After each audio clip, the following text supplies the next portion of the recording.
E eu gostaria de, hoje, fazer talvez uma tarefa um pouco difícil, talvez deveria ter feito em vários domingos, mas vamos ver como é que a coisa vai andar.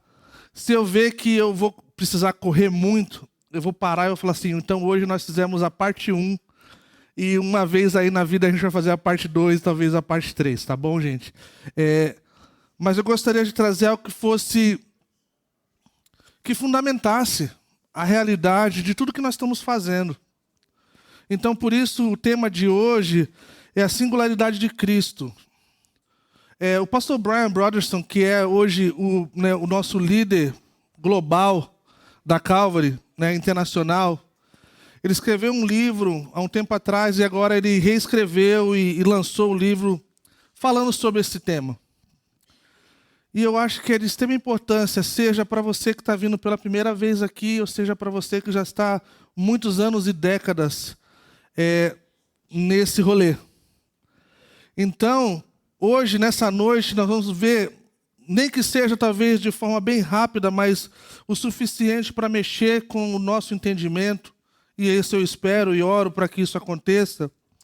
Nós vamos olhar para o nascimento de Cristo. Nós vamos olhar para a vida de Cristo. Nós vamos olhar para os milagres de Cristo. Nós vamos olhar para as declarações de Cristo e a morte e ressurreição de Cristo.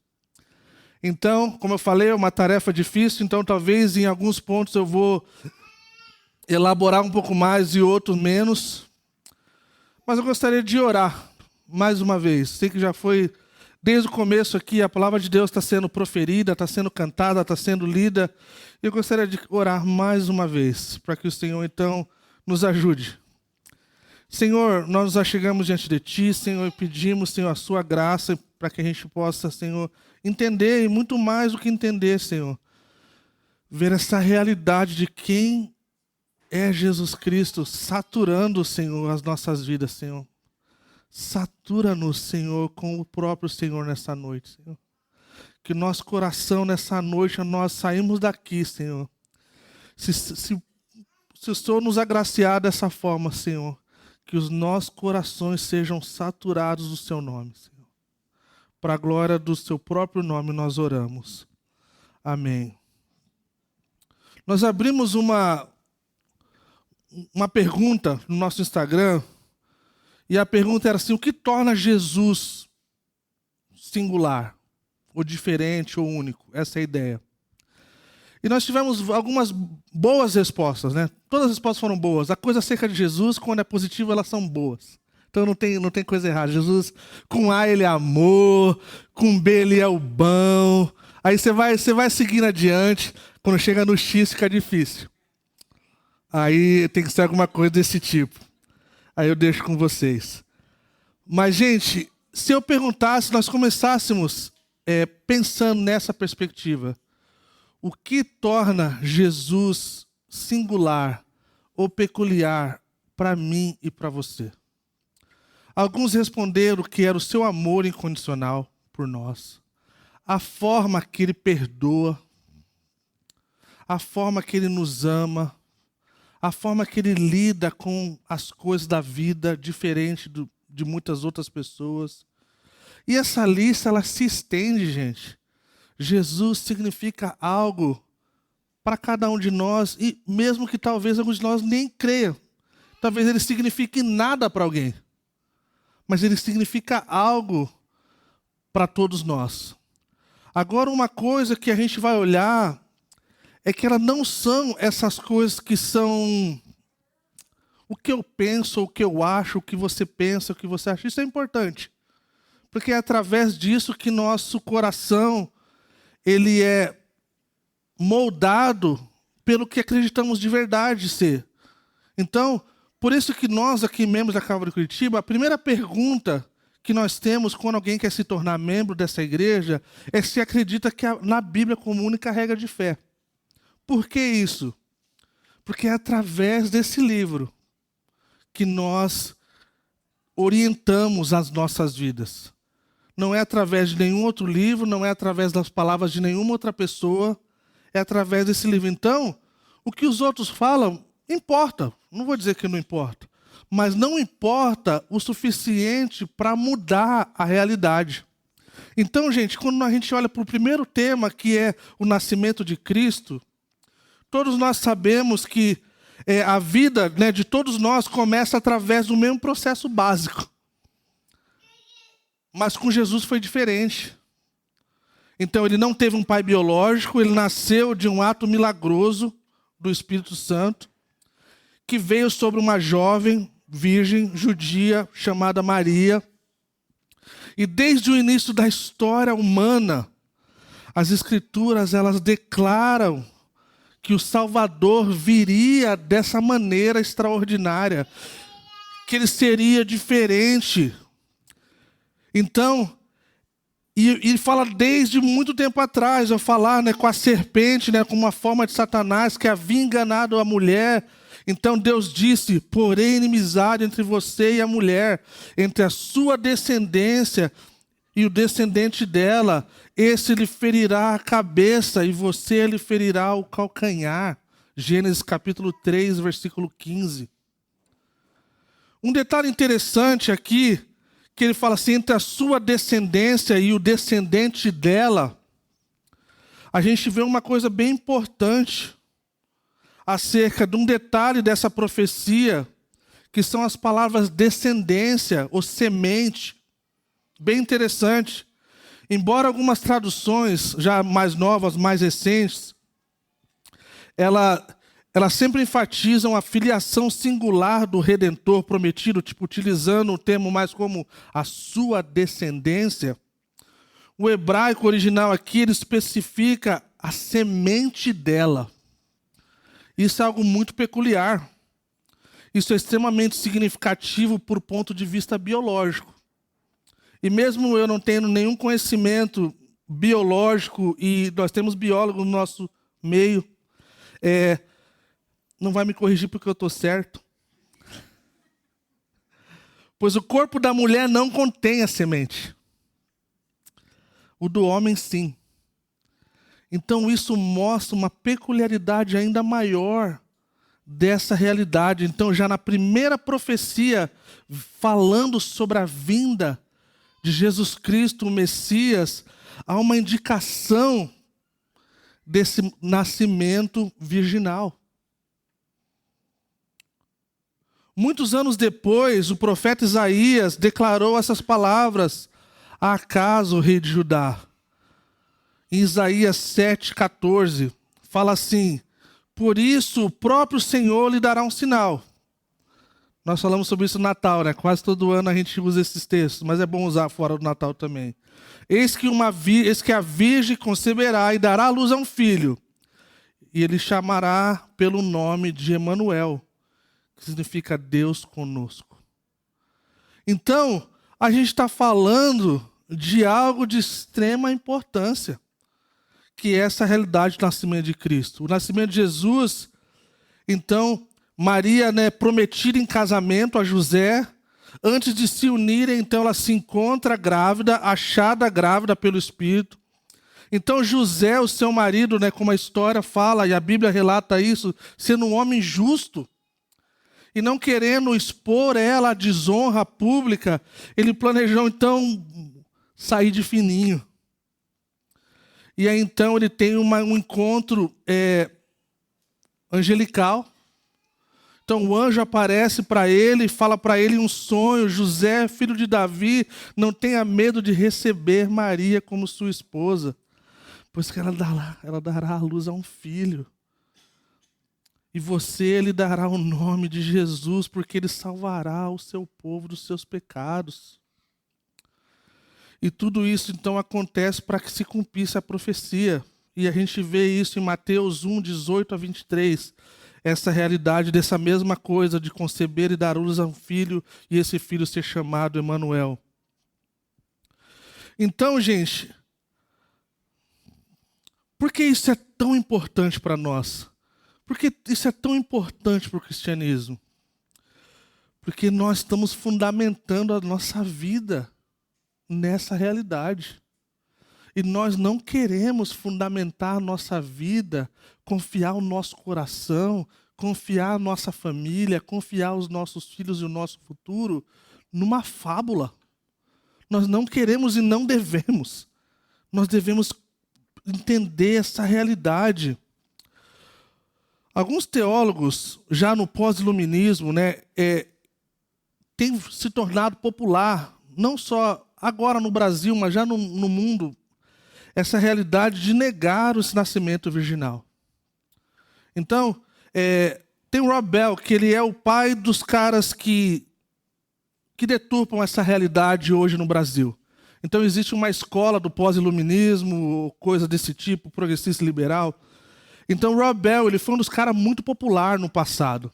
E ele influenciou esse movimento progressista liberal no Brasil acerca das Sagradas Escrituras, onde a gente pode pegar uma parte da Bíblia e usar como a gente quer.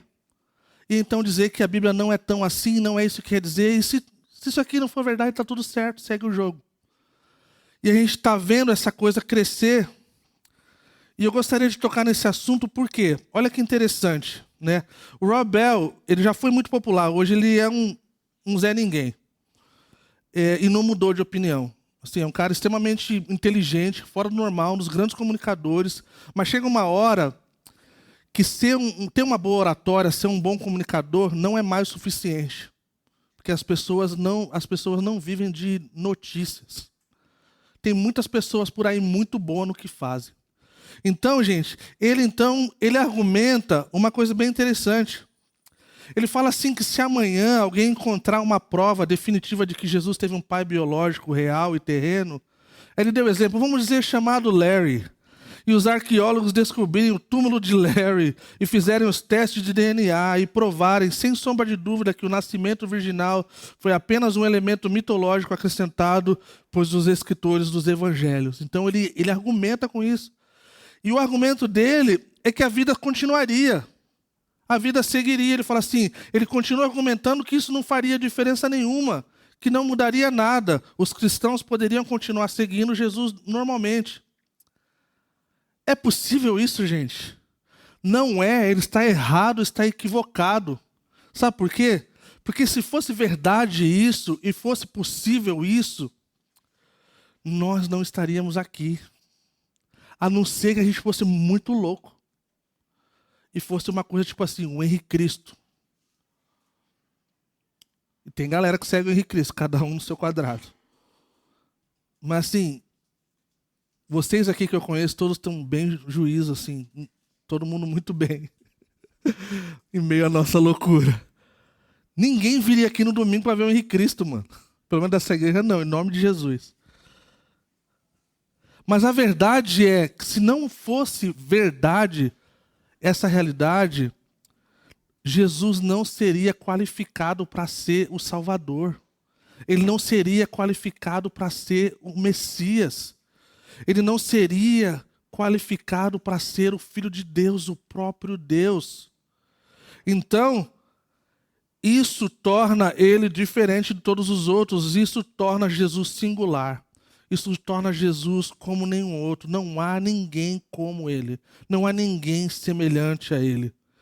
Então, uma forma de refutar essa ideia de que negam o nascimento virginal é que como se não tivesse é uma ideia de um compromisso prévio com o naturalismo, uma descrença no sobrenatural. É tipo assim, tudo que é sobrenatural é loucura. E de fato, existe uma parcela de loucura, porque fala que é loucura para aqueles que não creem. Porque é uma realidade realmente que requer uma crença pela fé. Então, algumas pessoas usam de um termo que talvez foi traduzido, não foi dessa forma. Ah, mas o termo lá no original era alma. E alma significa uma jovem não necessariamente uma jovem virgem. Aí a gente precisa ir lá atrás, lá 700 anos antes de Cristo, através do profeta Isaías. Então ele vai lá e usa uma palavra diferente. Paternos. E aí ele resolve toda essa situação. Os apóstolos que escreveram o Novo Testamento usam o mesmo termo. Então, a gente não tem dúvida acerca disso. Então, O que Isaías queria comunicar para o povo? Ele queria comunicar que ela não era somente uma jovem, ela era uma virgem. Ela cumpriria o propósito de Deus e ela conceberia então um filho, e esse filho seria diferente de todos os outros. Então a gente vê na primeira tradução, não na primeira tradução, mas nas traduções mais recentes, a Septuaginta, que é o nome dessa tradução grega, a gente vê a palavra usada em Isaías 7,14 para virgem, essa palavra de que uma mulher que nunca teve relações com um homem. Isso mostra que esses tradutores, esses profetas, essas pessoas que foram usadas por Deus para anunciar o que viria, eles estavam usando a mesma palavra com o mesmo intuito, com essa verdade. E isso nos ajuda a entender essa realidade do milagre que só Deus pode fazer. Então, a influência do naturalismo, do pós-iluminismo e essa realidade, talvez, racionalista, ela para aqui. Porque você precisa ir além. E a gente vai ver que essa realidade é tão radical, porque mesmo que as pessoas argumentem que Jesus não foi esse cara que ele falou que ele era, a gente vai ver que o pessoal, através da história, morreu por esse nome. E ninguém seria burro, eu posso usar essa palavra, de morrer por uma coisa que é mentira. Eles não ganhavam nada em dizer que Jesus morreu e ressuscitou, a não ser perseguição. Eu vou falar mais sobre isso na parte da ressurreição. Então, essa é a primeira parte que eu acho que é de extrema importância para a gente. Existe o credo niceno, que foi criado para a defesa da fé cristã, e uma da parte da declaração que fala de que Jesus ele padeceu diante de Pôncio Pilatos, fala que ele nasceu da Virgem. E isso é uma coisa incrível para a fé cristã.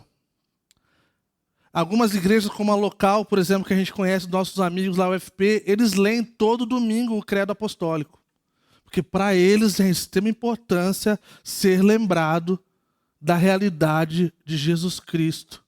E tudo que ele é e que ele representa. Que ele é filho de Deus Pai, que ele padeceu diante de Pôncio Pilatos, que ele nasceu de uma virgem, que ele morreu, ele ressuscitou ao terceiro dia e voltará.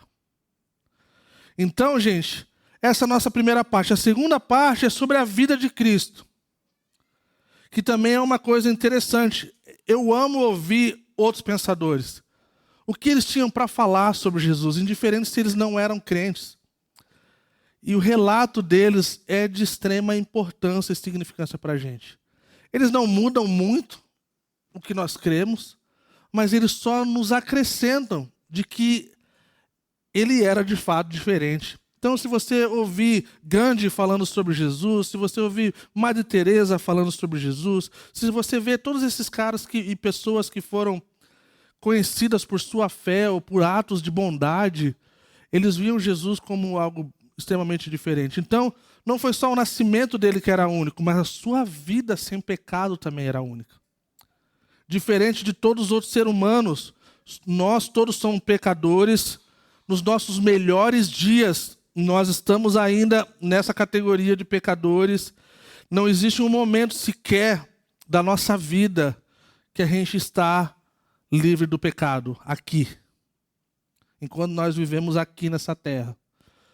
Mas vai ter um dia que a gente vai estar livre, liberto do pecado. O pecado não vai mais nos tentar. O pecado não vai mais nos ferir. O pecado não vai mais ferir a nossa família. Não vai haver mais tristeza, não vai haver mais doença. A gente não vai chorar mais. Mas enquanto isso não acontece, nós temos que lidar com isso. Jesus não lidou com isso. Ele lidou com a tentação de Satanás. Mas ele não cedeu, ele era diferente. Então a sua vida demonstra algo que até os poderosos dessa terra confirmaram. No final lá da avaliação de Pôncio Pilatos, então esse governador romano que presidiu o julgamento de Jesus, ele falou assim, eu não acho nele motivo algum de acusação. Vocês estão falando um monte de coisa aí, eu não acho nele nada. Não há nada. João 18, 38b. fala isso. O próprio Judas que traiu Jesus mais tarde se arrependeu do que havia feito, ou teve remorso do que havia feito. Em Mateus 27:4, registra a confissão dele e fala assim: pequei traindo sangue inocente. O ladrão na cruz, ele falou: esse homem não fez nada de errado, eu mereço. Esse cara não.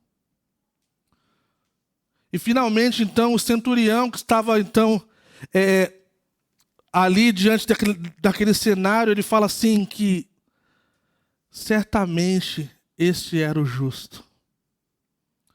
Então a gente tem muitos outros relatos além desses daqui. Em Hebreus 4:15 fala assim que nós, porque não temos um sumo sacerdote que não possa compadecer-se das nossas fraquezas, mas que em tudo foi tentado como nós, mas sem pecado. Então isso torna Jesus diferente. Porque quando nós olhamos para ele, nós olhamos como nosso maior exemplo. Nós olhamos para ele como alguém que é capaz de nos falar algo e viver. E ele cumpriu a sua vida até o fim nessa realidade. O apóstolo Pedro fala que ele não cometeu pecado, na sua boca não se encontrou engano. Na sua boca não havia nada que quisesse proferir coisas que não eram dignas de alguém que era santo, que era diferente. 1 João 3:5 fala: vocês sabem que ele se manifestou para tirar os nossos pecados e nele não há pecado. Não há pecado nele. A gente vê um dos sermões aí mais emblemáticos de Jesus em Mateus 5-7, conhecido como Sermão do Monte. E a gente vê a realidade de quão difícil é viver sem pecar. Ah, mas eu nunca matei. Sim, nós já matamos. Quando eu olho para alguém com a falta de perdão, ou com ódio, ou com ira, é como matar. Ah, mas eu nunca adulterei. Quando eu olho para alguém com a cobiça, eu já adulterei. Então Jesus coloca num outro nível, gente. E ele é qualificado para falar disso, de pensar. Imaginem uma vida, gente. Tem coisas que é difícil para a gente imaginar porque é muito o contrário da nossa vida. Agora vamos pensar no âmbito normal. Imagina essa vida, gente, sem mentir, sem cobiçar. Essa é a realidade de Jesus. Cara, sem perdoar. Essa é a vida que a gente está acostumado. Não é o contrário. A vida dele era o contrário. Ele tinha que se fazer parte do que nós somos para poder entender essa realidade que ele não sabia o que era. Só uma vez na vida ele se distanciou, o pai se distanciou dele, gente. Só uma vez.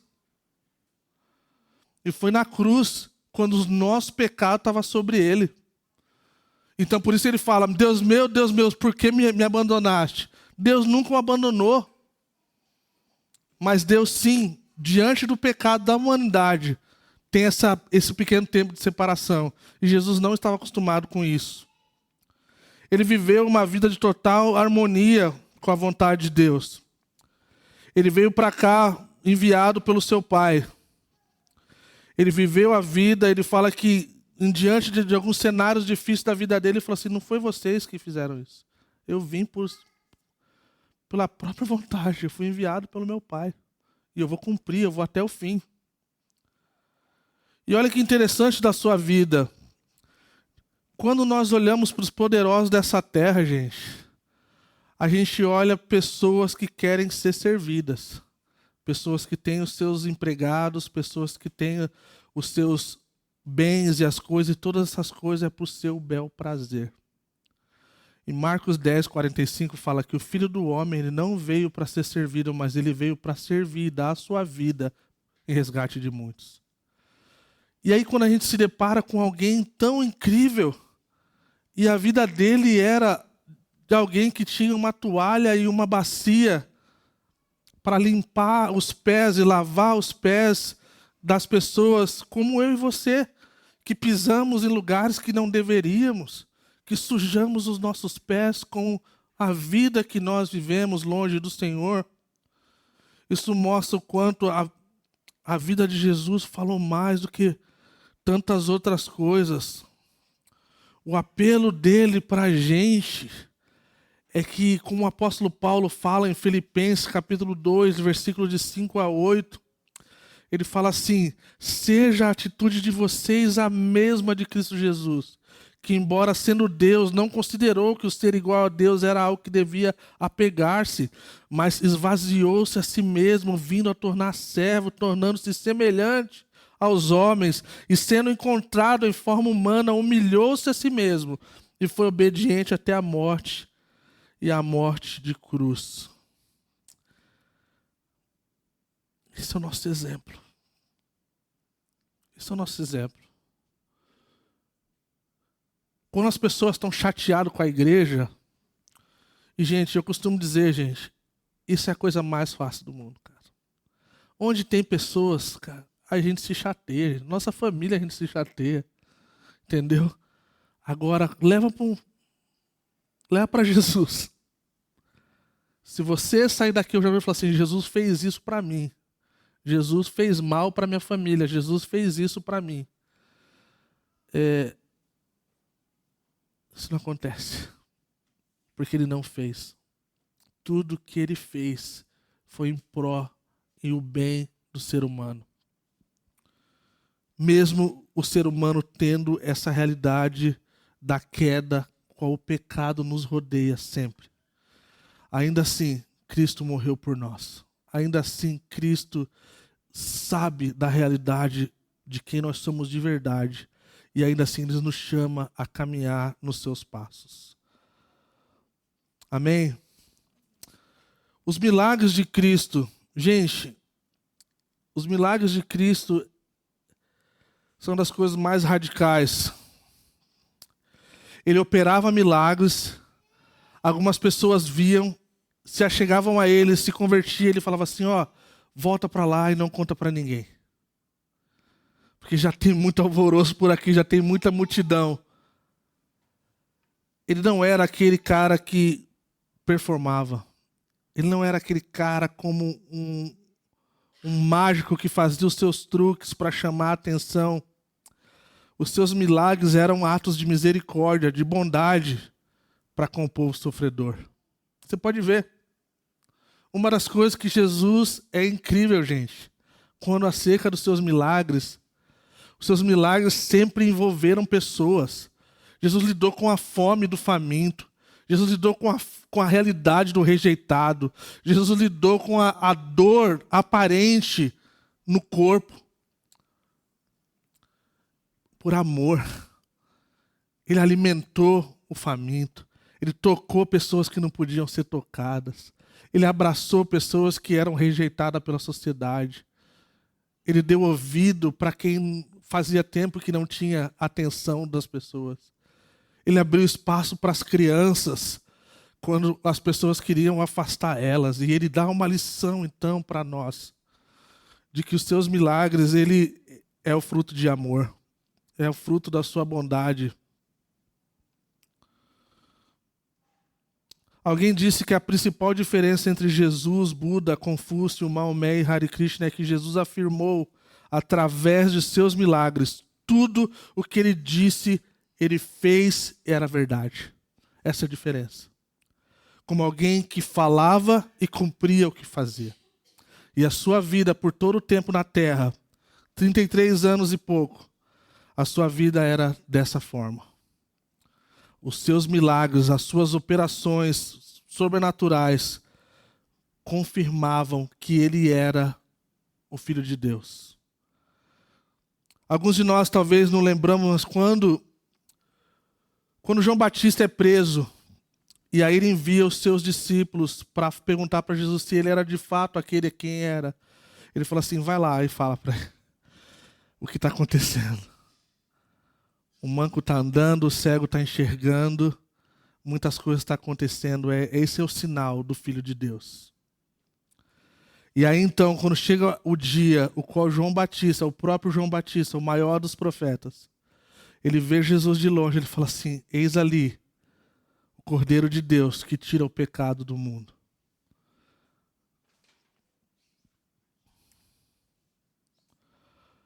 Alguém disse que muitos gurus, muitos falsos profetas, muitas pessoas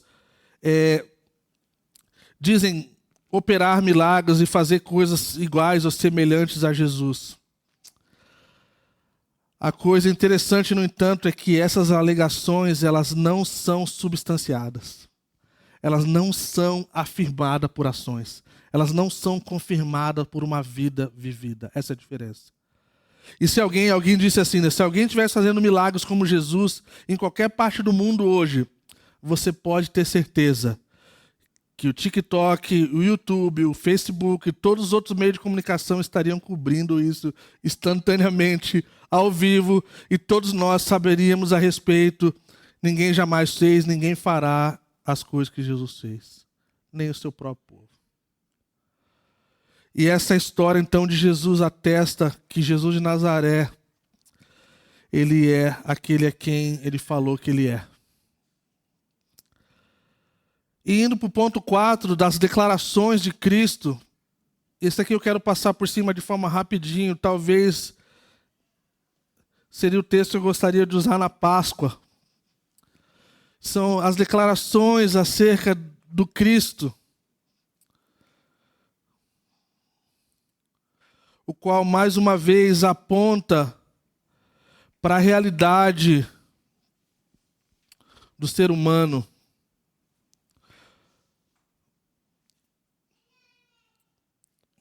Olha que interessante. Só me achar aqui.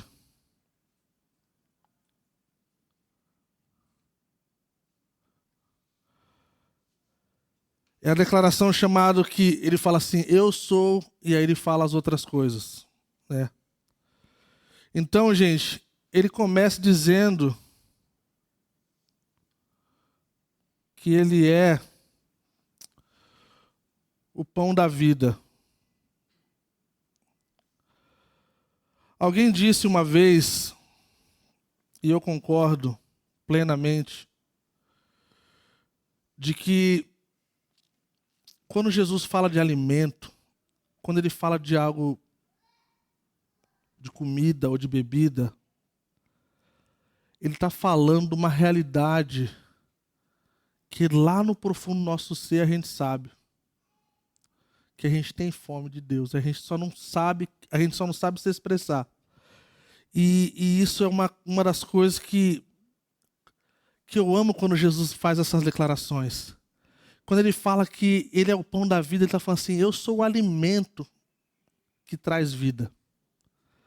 Quando ele começa a expressar que eu sou, é uma declaração da sua identidade. É uma declaração da realidade de quem ele é. Porque ele não falaria uma coisa que... Eu posso falar o que eu quiser aqui, eu sou isso, eu sou aquilo. Quem me conhece, cara, metade das coisas que eu vou falar aqui, eu falo, mano, isso aí a gente conhece, não é nada disso. Então, quando ele fala da realidade da sede do ser humano, ele está falando aquele que beber daquela água não vai ter mais sede. Ele está falando assim, ó, é a realidade, o que você mais tem. A realidade que você mais tem é que você tem sede de verdade. Você tem fome de verdade. E se você ficar procurando nas outras coisas, você não vai ser saciado. E aí, então, ele começa a mexer com os nossos corações. Ele fala, eu sou o pão da vida, então ele fala dessa realidade de alimento e vida. Ele fala assim, eu sou a luz do mundo, num mundo perdido em escuridão. Falar, eu sou a luz do mundo, é uma coisa radical. Ele fala que eu sou a porta das ovelhas, eu sou o lugar por quem as ovelhas entram. Né? Eu falei isso um tempo atrás, minha mãe costumava cantar um hino e ela fala assim, eu sou a porta que ao céu conduz, disse Jesus. Porta que leva a senda de luz. por essa porta devemos entrar e caminhar, nela também caminhar, salvar-se a quem por ela passar. Então, gente, quando Jesus fala assim, eu sou a porta, eu sou a porta, eu sou esse lugar, não existe outro lugar, não existe outro caminho, tem que passar por mim. Eu sou o bom pastor. Eu não sei você, mas se você olhar para o Salmo 23, gente, todos nós, de alguma forma, precisamos da realidade do Salmo 23. Quando nós estamos atribulados, angustiados, nós precisamos de um lugar de águas tranquilas. Quando nós estamos com fome, talvez de algo maior do que nós não temos, nós precisamos de pastos verdejantes, como ovelhas que se alimentam desse lugar.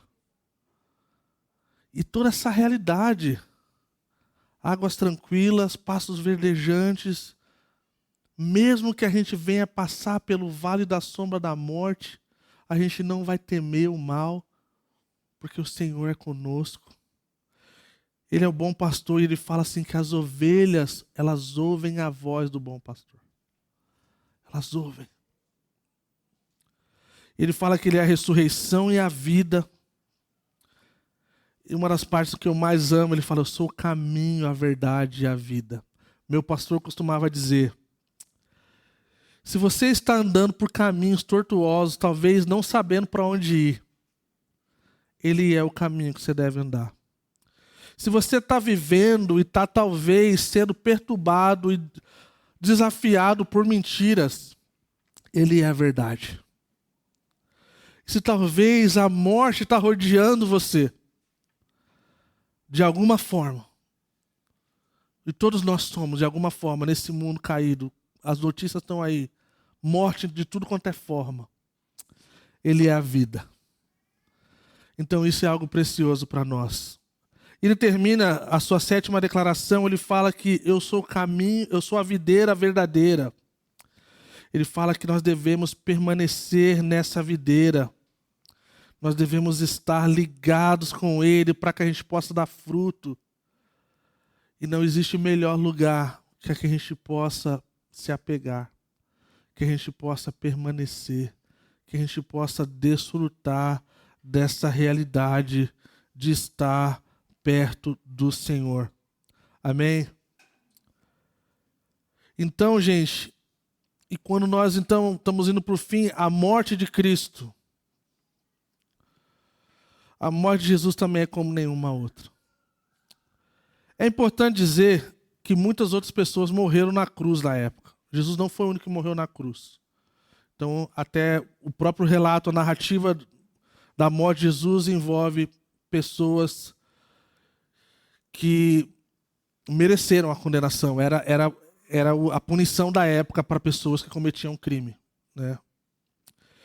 Mas existe algo radical sobre a morte de Cristo, e eu quero gastar um tempinho nisso, porque eu acho que isso tem uma importância. Tudo que a gente está falando tem importância, mas tem algumas coisas que a gente precisa entender.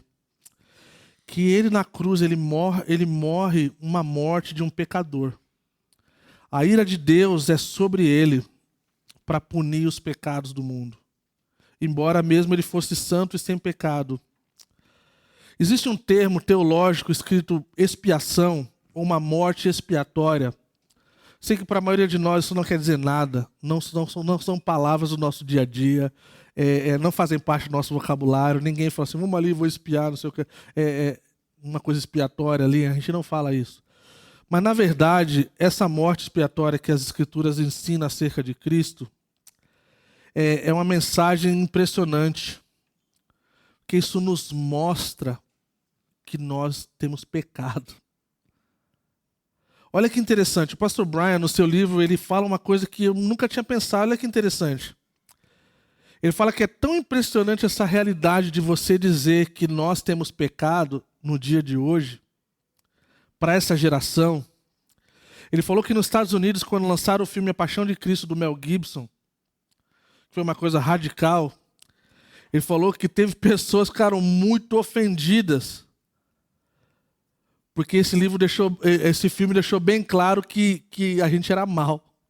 Você vai falar assim, não, isso aí tá muito radical. Tipo assim, cara, eu não sou tão mal assim, não.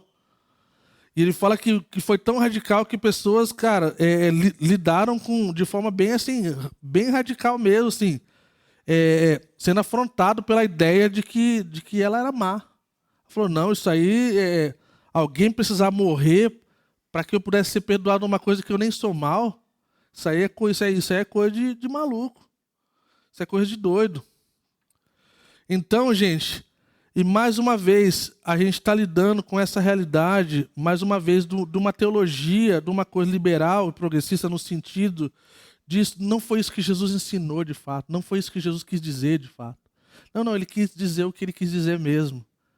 Que o pecado do ser humano veio sobre os seus ombros. Então, essa morte expiatória é que Jesus toma o nosso pecado sobre os seus ombros. Então, ele apazigua a ira de Deus contra o pecado. Não é contra mim ou contra você necessariamente, é contra o pecado. E por que Deus odeia o pecado? Por que Deus tem uma ira santa contra o pecado? Porque o pecado nos mata. O pecado machuca a sua criação. Eu tenho repetido isso, gente, semanalmente. E eu espero que um dia isso possa fazer sentido para a gente. Que o pecado faz mal para a minha vida, faz mal para a sua vida, faz mal para a sua família, faz mal para todo mundo ao seu redor. Nunca vai ter um dia que o pecado vai fazer uma coisa boa para você, cara. Nunca. Então Jesus, ele lida com essa realidade na cruz. Ele lida com essa realidade que a sua morte precisava apaziguar essa ira de Deus. Então isso acontece na cruz. A promessa lá do começo era que seria enviado o Messias e ele iria esmagar a cabeça de Satanás, a serpente. E o seu calcanhar seria ferido, uma referência ao sofrimento de Cristo para nos salvar. Uma coisa sangrenta, violenta, sangue derramado, a vida de uma pessoa vítima, inocente, em lugar do culpado. O pecado deve ser expiado assim como os crimes em nosso sistema legal precisam ser pagos. Jesus morreu, o justo pelos injustos, para nos levar a Deus. Nós estávamos longe, separados de Cristo. Então ele estende os seus braços. Então ele faz um caminho para que a gente pudesse de novo experimentar a vida. E é só dessa forma. E aí então a gente desfruta de uma vida que é diferente. Fala que ele foi entregue por nossas ofensas.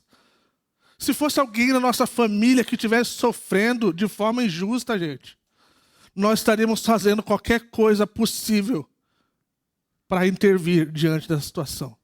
Nós gastaríamos o preço que fosse necessário, nós faríamos o que for. E Deus então envia o seu Filho como justiça, como realidade. Não sei quantos de vocês viram Nárnia. C.S. Lewis, ele conta essa história dos 4 irmãos que entram num mundo mágico chamado Nárnia.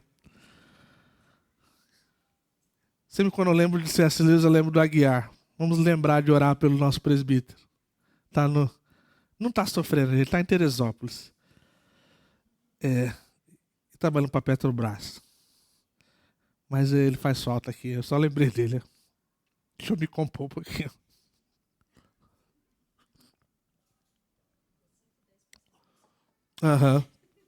Não dá para ficar 110.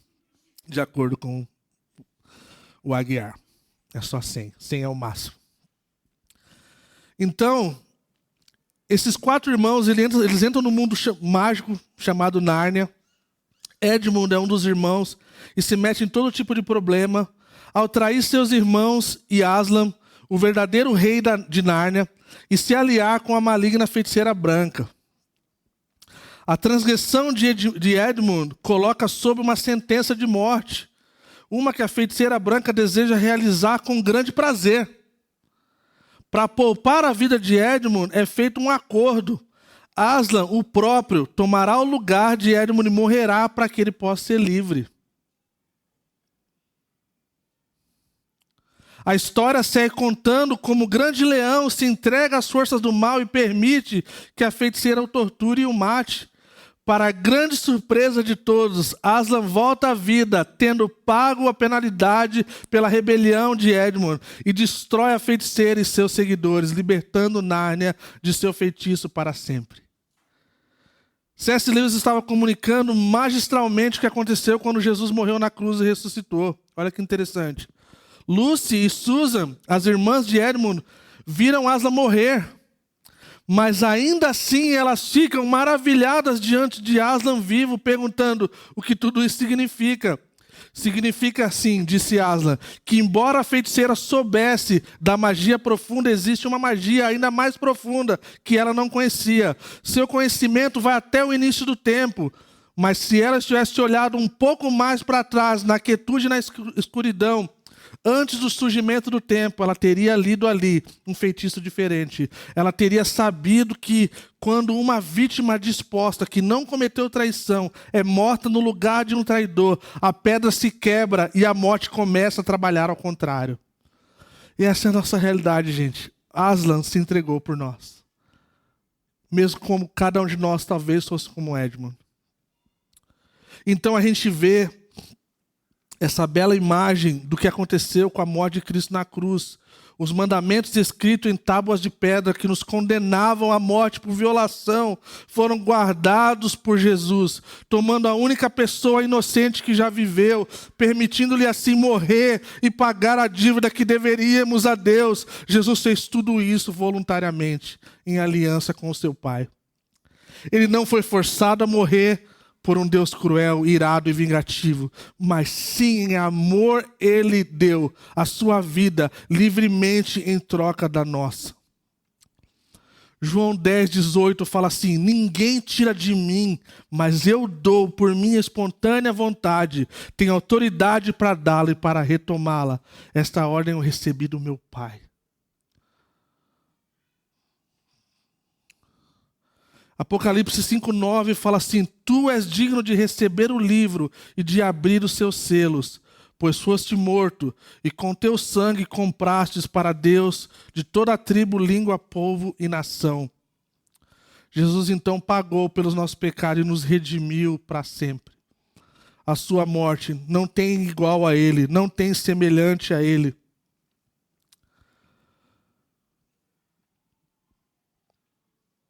Eu quero parar por aqui. Eu poderia ir muito mais longe. Está na parte da ressurreição, mas